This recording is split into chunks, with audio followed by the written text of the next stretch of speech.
अस्सलाम वालेकुम, welcome to my channel. Class ninth mathematics unit number 12 हमने स्टार्ट किया हुआ है इंफॉर्मेशन हैंडलिंग। इसकी एक्सरसाइज 12.1 हमने स्टार्ट की हुई है। प्रीवियस लेक्चर्स में हमने क्वेश्चन नंबर 5 तक कवर कर लिए हैं। आज हमने क्वेश्चन नंबर 6 इसका करना है। The following data show the number of heads in an experiment of 50 sets of tossing a coin 5 times कि 50 सेट्स को टॉस किया 5 time. Make are discrete frequency distribution, हमने एक डिस्क्रीट फ्रीक्वेंसी डिस्ट्रीब्यूशन हमने बनाना है। डिस्क्रीट फ्रीक्वेंसी डिस्ट्रीब्यूशन को कौन सा होता है जिसमें होल नंबर्स इस तरह फॉर्म में हमारे पास डाटा होता है, वो डिस्क्रीट वाला होता है फ्रॉम द इंफॉर्मेशन। जी, अब हमें इंफॉर्मेशन दी गई है, अनग्रुप डाटा है, इसको अब हमने सॉल्व करना है। अगर इस डाटा को हम देखें, इसमें फ्रीक्वेंसी डिस्ट्रीब्यूशन वाला टेबल अब हमने बनाना है। तो इसमें देखें हमारे पास जितने भी नंबर्स हैं वो 0 1 2 3 4 5, मतलब 0 से स्टार्ट है और 5 पे एंड हो रहे हैं। तो तमाम नंबर्स इसी में हो रहे हैं, कुछ नंबर्स रिपीट हो रहे हैं।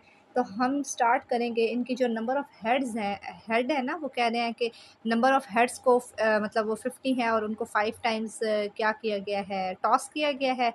तो अब हमने 0 से स्टार्ट करना है। 0 1 2 3 4 5। अब हम देखेंगे कि ज़ीरो इस पूरे डाटा में डिस्क्रीट जो डाटा है इसमें ज़ीरो कितनी दफ़ा है, इसमें 1 कितनी दफ़ा है, 2 कितनी दफ़ा है, 3 कितनी दफ़ा है, 4 कितनी दफ़ा है और 5 कितनी दफ़ा है। इसको हम देख लेते हैं। हमने जो टेबल बनाया इस पे हमने पहले लिखा नंबर ऑफ़ हेड्स, हमने 0 से स्टार्ट करना है। 0 1 2 3 4 5 हमने चेक करना है कि जो गिवन डाटा है उसमें 0 कितनी दफ़ा है, 1 कितनी दफ़ा है, 2 कितनी दफ़ा है, 3 4 5। उसकी हमने फ्रीक्वेंसी लिखनी है और टैली मार्क हमने बनाना है। सेम जैसे प्रीवियस क्वेश्चंस में हमने किया था कि टैली मार्क हम कैसे करेंगे, बजाय ये गिनने के कि हमारे पास 0 कितनी दफ़ा है, 1 2 3 4 5 इस तरह गिनने के। आप अगर इसमें ईज़ी है तो आप इस तरह भी कर सकते हैं, गिन सकते हैं। उसमें क्या था, पिछले क्वेश्चंस में क्लास लिमिट्स दी गई थी। क्लास लिमिट्स थी जैसे 22 से 26 के दरमियान कितने नंबर हैं, उसमें वो मुश्किल हो जाता है। लेकिन अब इस क्वेश्चंस में देखिए वो कह रहे हैं 0 कितनी दफ़ा है, तो हम बता सकते हैं 0 कितनी दफ़ा है। 1 2 3 4 और 5, इसमें 0 नहीं है तो हमने ये 5 इसके टैली मार्क लगा दी हैं। अब हमने बताना है 1 कितनी दफ़ा है। 1 2 3 4 5 6 और 7, 7 दफ़े है हमारे पास 1। इसी तरह हमने बताना है 2 कितनी दफ़ा है। 1 2 3 4 5 6 7 8 9, 9 दफ़ा हमारे पास है 2। इसी तरह आप काउंट करें, 3 है हमारे पास 14 दफ़ा होगा, 4 है 9 दफ़ा और 5 है 6 दफ़ा। इस सबको प्लस करें तो हमारे पास 50 हमारे पास ये हैं, फ्रीक्वेंसी हमारे पास है 50।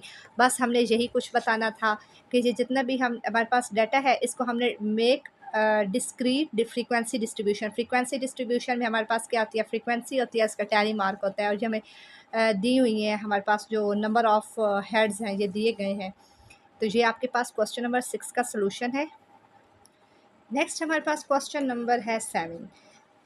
दी marks obtained by the students of grade 10 के स्टूडेंट्स ने मार्क्स ऑब्टेन किए मैथ के टेस्ट में, were grouped into the following frequency distribution. इस फ्रीक्वेंसी डिस्ट्रीब्यूशन में है। अब वो क्या कह रहे हैं, ये हमें टेबल दिया गया हुआ है, draw a histogram for the above distribution. इसका हमने क्या करना है, हिस्टोग्राम बनाना है। अच्छा, अब इसमें देखें कि हमारे पास है 35 से 37, 35 36 37। इसका हमारे पास साइज़ है 3। 38 से 44, 38 39 40 41 42 43 44। इसका है 7। अब ये हमारे पास है अनग्रुप है, हमारे पास जो क्लास लिमिट्स हैं ये अनग्रुप के लिए हैं। क्वेश्चन नंबर 7 में वो हिस्टोग्राम कह रहे हैं कि बनाना है। तो हिस्टोग्राम जो हमने बनाना है अनग्रुप्ड के लिए, ये हमने पेज नंबर 220 पे हमने स्टडी किया था कि अनइक्वल अगर क्लास लिमिट्स हैं तो हम कैसे बनाएंगे। तो उसके लिए हमारे पास इस पहले हम क्या करते हैं, इधर फ्रीक्वेंसी होती है और इधर क्लास बाउंड्रीज होती हैं। अब एक्स एक्सिस पे क्लास बाउंड्रीज ही होंगी, लेकिन हमारे पास वाई एक्सिस पे क्या होगा, एडजस्टेड फ्रीक्वेंसी होगी। एडजस्टेड फ्रीक्वेंसी क्या होती है, कैसे हम मालूम करते हैं, जो टेबल है इसको हम दोबारा देख लेते हैं।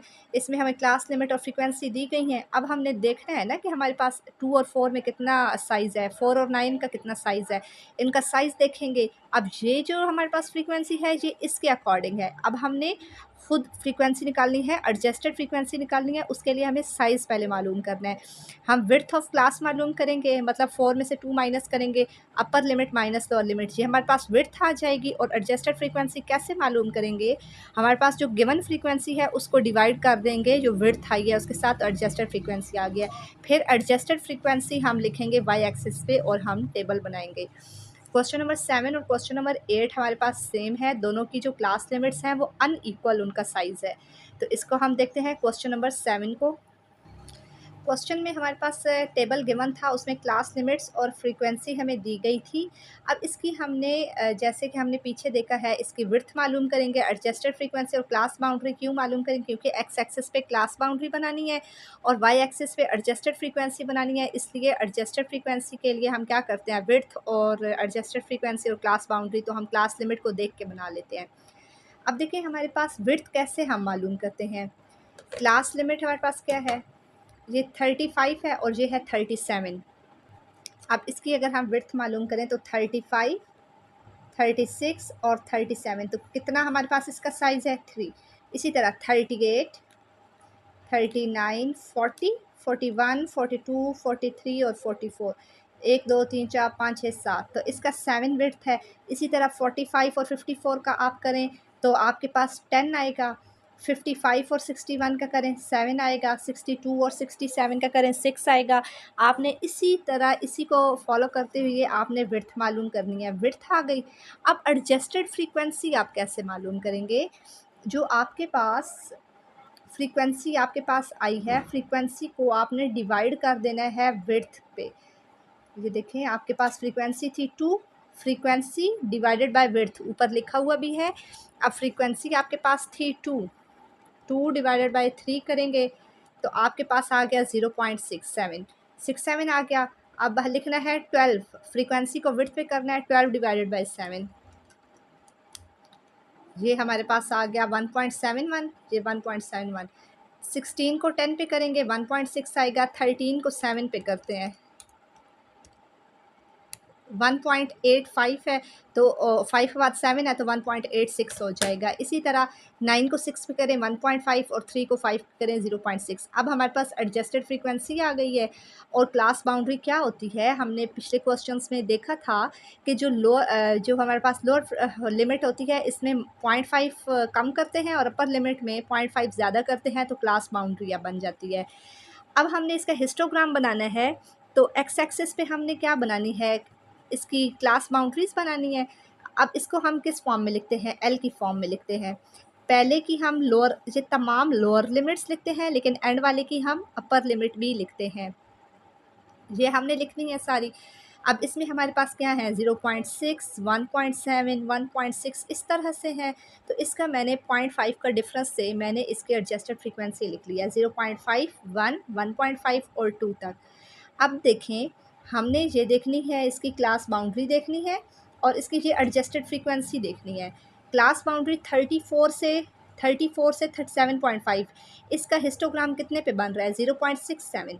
ये 0.5, 0.5 से ऊपर 0.6 और 0.67, ये इसी 0.5 से ऊपर होगा। तो ये मैंने इसका बना लिया, एक बार बन गई इसकी और इसको हमने कलर कर दिया।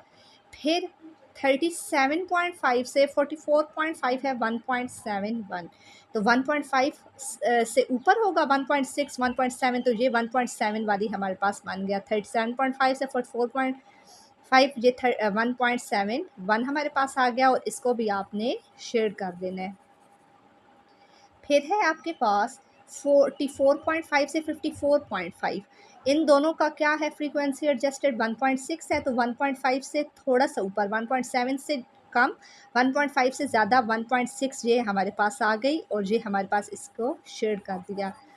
फिर हमारे पास है 54 से 61.5, 1.86, 1.5, ये 2 से थोड़ा सा नीचे हमारे पास 1.8 आ जाएगा और ये 1.8 का हमने इसकी बार बना ली, ये हमारे पास आ गया। इसको आपने अच्छे से शेड कर लेना है। 61.5 से 67.5, 1.5 है, ये 1 और ये 1.5, तो इसके ये बराबर में हमने ये बना लिया। 67 और 61 से 67.5 ये हमारे पास आ गया। फिर लास्ट है 67.5 से 72.5 है 0.6, 0.5 से थोड़ा सा ये ऊपर हमारे पास ये आ गया 0.6। तो इसको हमने शेयर कर देना है। तो ये हमारे पास क्या बन गया है, अनइक्वल क्लास लिमिट्स का हमारे पास ये हिस्टोग्राम हमारे पास बन गया है। इसके लिए हमें क्या चाहिए होता है, इसके लिए हमें एडजस्टेड फ्रीक्वेंसी चाहिए और विड्थ हम मालूम करते हैं, और इसकी क्लास बाउंड्री तो हमें पता है कैसे करते हैं, और ये हमारे पास बन गया हिस्टोग्राम।